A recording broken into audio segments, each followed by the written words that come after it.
Salut à tous, c'est Maurice, j'espère que vous allez bien. Aujourd'hui on se retrouve pour une nouvelle vidéo. Aujourd'hui le thème de la vidéo c'est comment bien régler son appareil photo, comment bien exposer ses images. Ne vous en faites pas, je vais vous expliquer ça étape par étape. Je vais également vous expliquer à peu près les réglages que j'utilise quand je fais de la photo de rue ou par exemple de la nature morte. Comment faire pour qu'en manuel vous soyez toujours à la bonne expo.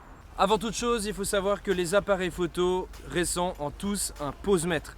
C'est la petite règle qu'il y a souvent sur le côté de l'écran. Quand vous êtes au milieu, il y a le petit indicateur qui vous dit que vous êtes au milieu.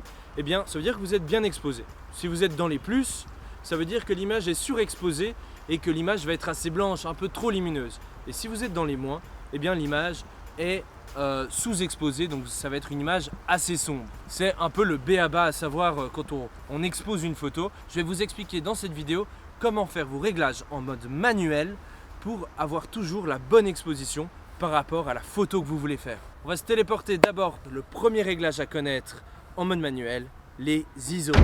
Le premier réglage à connaître sur votre appareil photo, ce sont les ISO. Les ISO, ça a été mis en place par l'Organisation internationale de normalisation, s'il vous plaît. En fait, les ISO, ça définit la quantité de lumière que votre capteur peut emmagasiner. La base des ISO, eh bien, c'est la pellicule.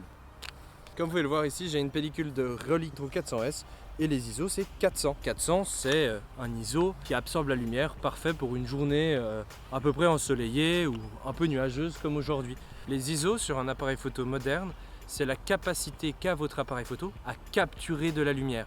Donc plus les ISO seront élevés, plus le capteur prendra de la lumière, des petits photons, etc. Plus les ISO sont bas, donc plus le chiffre est bas, plus votre capteur emmagasinera pas trop de lumière finalement. Les photons auront un peu plus de peine à venir sur votre capteur. Par rapport au corps humain, à la nature, le capteur c'est la cornée dans l'œil. Eh bien un être humain par exemple, il a un certain nombre d'ISO, peut capter un certain nombre de lumières.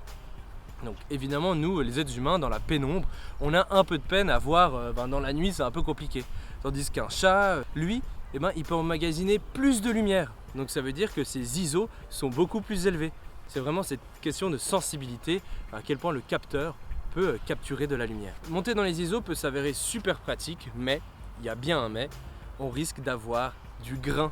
En fait, plus on augmente les ISO, plus on risque d'avoir un grain numérique. Et ouais, il y a toujours une contrepartie, un peu comme dans la vie finalement.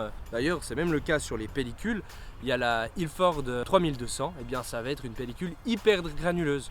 Mais on peut monter à 3200, donc être dans un univers, dans une ambiance hyper sombre et quand même faire une photo avec de la luminosité. Regardez par vous-même maintenant.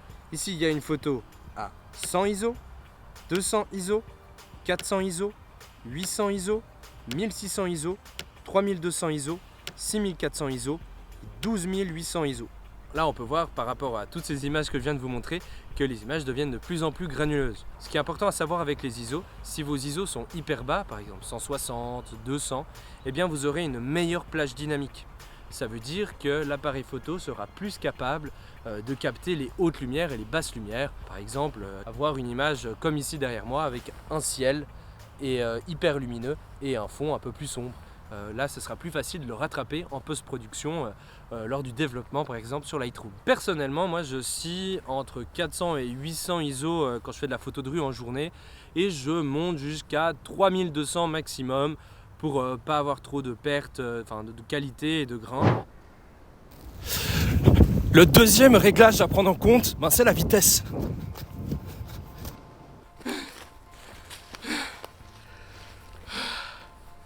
Je me fais vieux, hein. Le deuxième réglage hyper important, c'est la vitesse. C'est le temps que le capteur est exposé à la lumière. Plus la vitesse est élevée, plus l'appareil photo va figer l'instant. Et donc, plus la vitesse est basse, plus il y aura du flou de bouger, comme on l'appelle, si le sujet est en train de bouger. Il peut avoir un côté un peu artistique, mais si vous voulez une image nette de quelqu'un qui est vraiment en mouvement, eh bien, il faut élever sa vitesse. On calcule la vitesse en 1/10 par seconde. Donc, si on veut figer quelque chose, on va aller à 1 millième de seconde, c'est super rapide.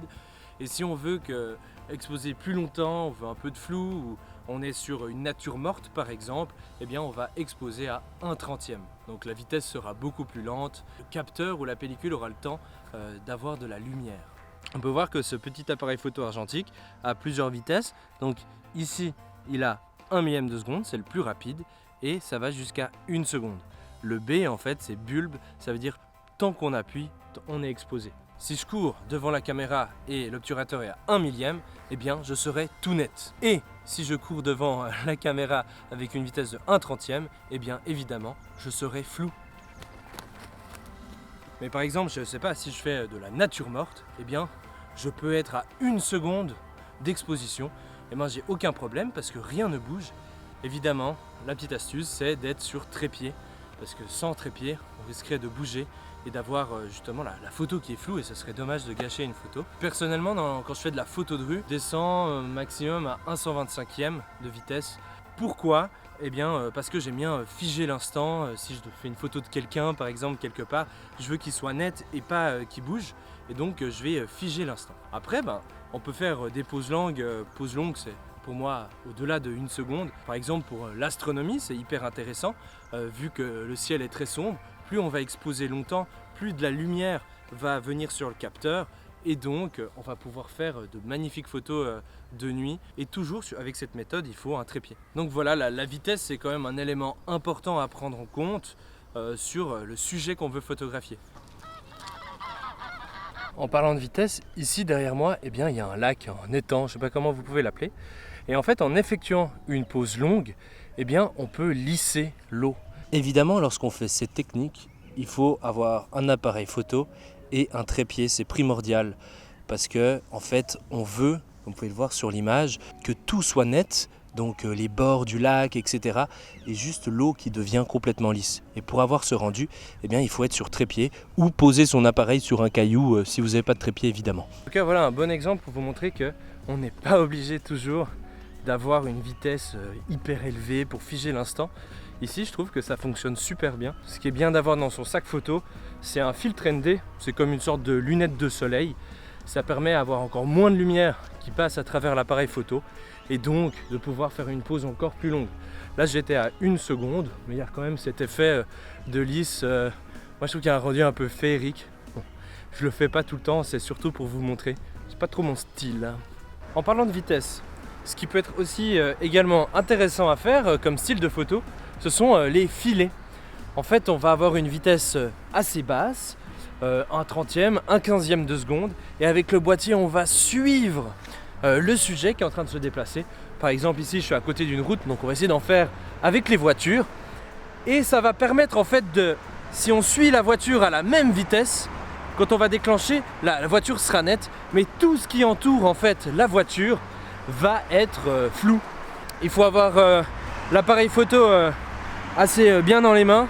Ce qui est pratique maintenant, c'est qu'ils sont stabilisés, donc ça aide pas mal. Je vous montre ça maintenant avec 1 ou 2 voitures qui passent. Je vais essayer de faire quelques filets.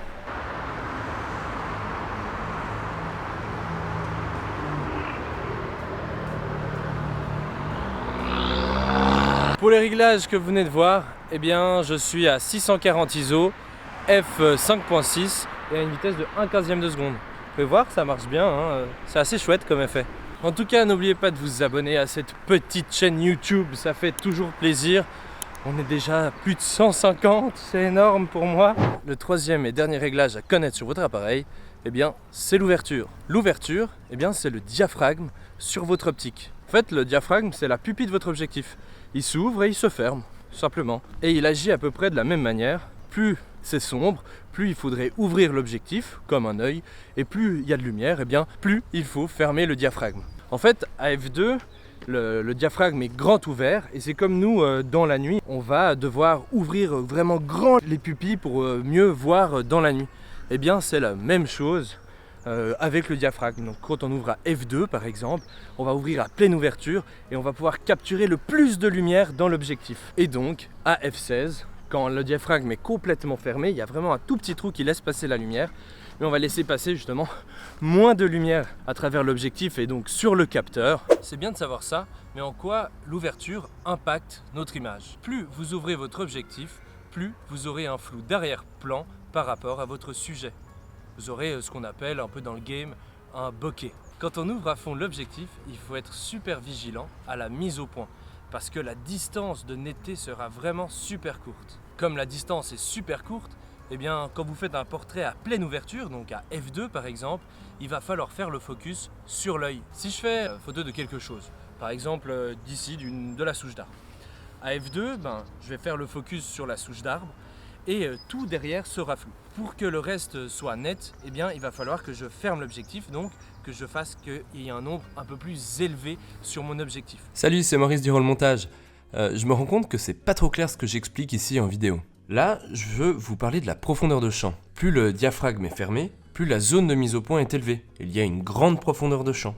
A contrario, si on ouvre à fond, la zone de netteté sera limitée, il y a une petite profondeur de champ. Voilà, j'espère que c'est plus clair. Je vais vous montrer ce que ça donne à f2, à f2.8, à f4, à f5.6, à f8, à f11 et à f16.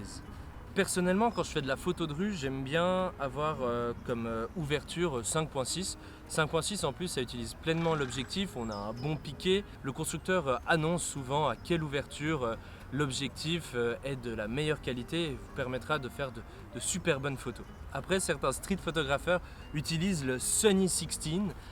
Ça permet en fait de se promener comme ça et en fait juste de faire des photos et en fait tout le sujet sera net et vous n'avez pas trop de problèmes à faire vos réglages. C'est une technique qui est même plus rapide que l'autofocus. Donc par exemple si vous êtes à un événement où vous avez beaucoup de choses à photographier des gens, peut-être ouvrir à 16, eh bien ça vous permettrait d'avoir tous vos sujets nets et d'être hyper rapide lors de vos prises de vue. Évidemment ça implique d'autres réglages et je vous expliquerai ça plus tard. Par rapport au triangle d'exposition, si on ferme à 16, eh bien, il va falloir impacter d'autres réglages. Donc voilà, c'est toujours un jeu. Sunny 16, c'est quand il y a du soleil et c'est pas pour rien. Stop. Et oui, en photo, on parle de stop. Un stop en photo est l'écart entre deux valeurs d'exposition et qui revient à multiplier ou à diviser par 2 la quantité de lumière arrivant sur le capteur. T'as compris quelque chose, toi? Ce qu'il faut savoir, c'est que les stops, ils sont déjà inscrits sur la plupart des appareils photo. Et même les argentiques. Si, je vous assure. C'est quelque chose à savoir un peu par cœur si vous avez un appareil photo avec des molettes et pas des bagues comme j'ai sur le Fuji où tous les stops sont inscrits finalement. Pour le diaphragme, c'est assez simple.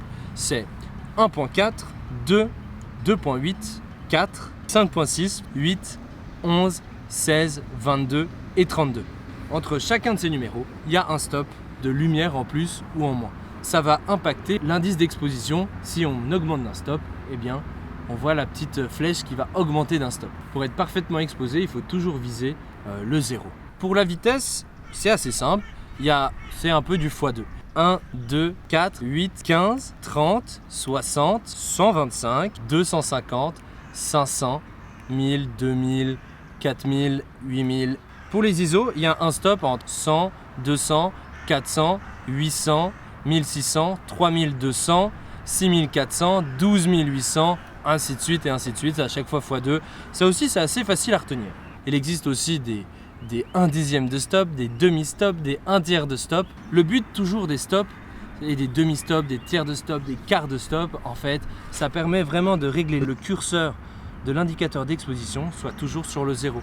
Grâce au stop, on peut travailler le triangle d'exposition. Mais comment utiliser ensemble les 3 réglages avec le triangle d'exposition? Mais le triangle d'exposition, c'est quoi? Le triangle d'exposition, c'est un ensemble de 3 paramètres. Les ISO, la vitesse et l'ouverture. Les 3 sont liés car chacun interagit à leur manière avec la lumière qui entre dans le boîtier. Mais à quoi ça sert de connaître le triangle d'exposition? Comme les 3 paramètres sont liés, si on change quelque chose sur un des 3 paramètres, eh bien, il va falloir changer quelque chose sur un des 2 autres, au moins. Par exemple, sur cette image, je suis net, mais derrière moi, tout est flou. J'ai une ouverture de f2. L'exposition est bonne. Mais si je souhaite avoir tout l'arrière-plan derrière moi plus net, je vais devoir fermer mon diaphragme à f8, comme on l'a vu. Ce qui va impacter en fait l'exposition. Ça va être complètement sombre. Donc qu'est-ce qu'il va falloir que je fasse? Eh bien, c'est rééquilibrer avec les 2 autres paramètres. En passant de f2 à f8, je suis monté de 4 stops. Ça veut dire qu'il va falloir que je modifie 4 stops quelque part d'autre. On peut voir ensemble. De f2 à f8, il y a 4 stops. 1, 2, 3, 4.